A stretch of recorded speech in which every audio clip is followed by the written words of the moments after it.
Hello and welcome to Web Learning with Knowledge Shared. This is a quick video to show my CR-10 and the magnetic mat that I have.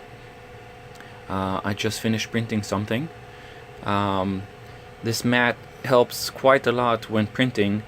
Before that I would struggle to lift the prints out from the bed, but as you can see it's a double mat and it's magnetic. And if I want to take a print out, I just lift it up and there it comes. It's very easy, very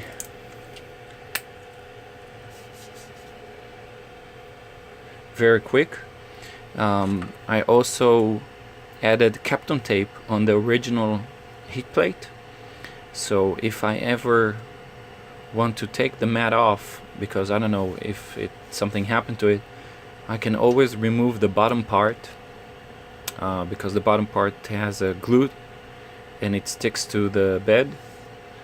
The most important part after you put this is to realign the printer so it will stick quite well.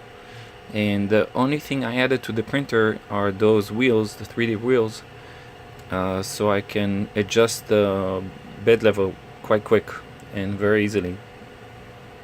That's it. Don't forget to subscribe if you want to see more videos. Thank you and goodbye.